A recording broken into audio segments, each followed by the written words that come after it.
こんにちは、アンナスです。今日は簡単にできるさくらんぼの刺繍をしようと思います。それでは手元の方にどうぞ。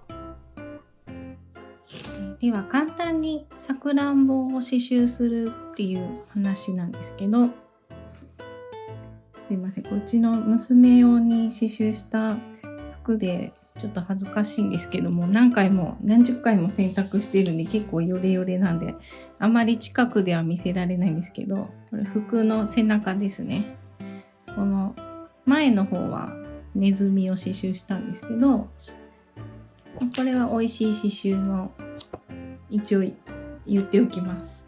美味しい刺繍のガレット・デ・ロワのこのネズミとイチゴちょっと足したんですけど、この子とイチゴ2つ足したので色変えてこんな感じで刺しています。でその背中にいっぱい刺繍したんですけど、1個だけでも十分可愛いと思います。これの刺し方を説明しようと思います。これ全部やって私は1時間ぐらいかな。ここつなげないでくださいね。これ1個ずつ切ってください。めんどくさいんですけど、これ1個ずつちゃんと玉留めして切ると大丈夫です。これの刺し方です。だいたい1センチ、このさくらんぼの茎で1センチぐらい、葉っぱも0.8、1センチ弱ぐらいですね。でフレンチノットしてます。なんでもうざっくり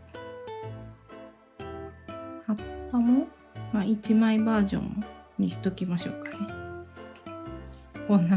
もう下絵こんな感じでいいです。なんか3つあったりとか1つとか2つとか、葉っぱが1個とかね、いろいろあるといいと思います。同じものをたくさん連続させないでいろいろ違うものがあっていいと思います。で6本取りで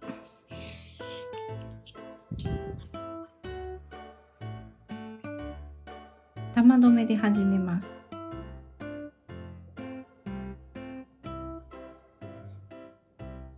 ここ玉留め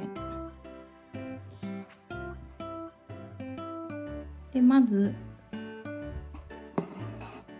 ストレートステッチ、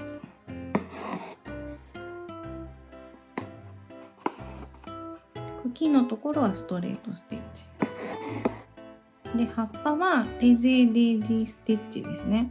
ここから入れたんで戻らないようにちょっと離して針を出すか、入れると入る出すと入れるを逆にしてもいいと思います。まず針を出します。で同じ穴に刺してちょこっと針を出します。で糸をかけて上に引っ張る。これで輪ができました。で結構洗濯したりする場合はもうしっかり引っ張っといていいと思います。で針を輪の外側に刺して、これで葉っぱの出来上がり。でも玉留め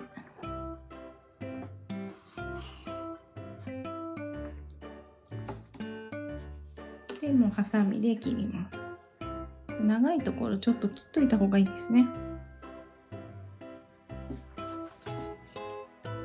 で6本取りの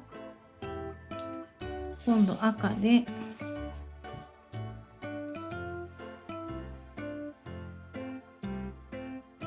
フレンチノットステッチです。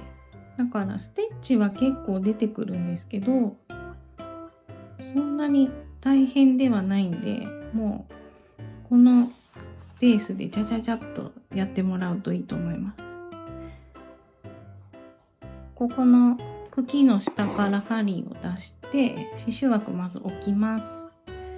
で少し上を持って空中で2回巻く。でこの針に糸を保ったまんま同じ穴に刺して引き絞ると、ここでできてますね、フレンチノットが。で裏から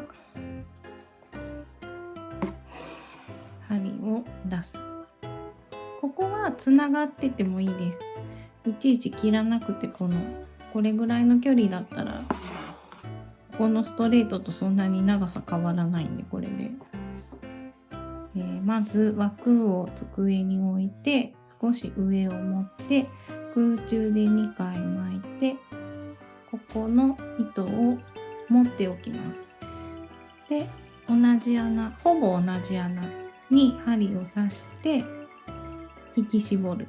で、引き絞るときにあんまりきつく絞りすぎると針が抜けなくなるんで、そこそこの力、9割8割ぐらいにとどめておいて、で裏から引っ張るとこれで出来上がりです。だんだんね、使ってるうちにここがバサバサしてきて穴は埋まってくると思うんで、今はこの程度で大丈夫です。で、玉留め、はい、簡単ですね。すぐできました。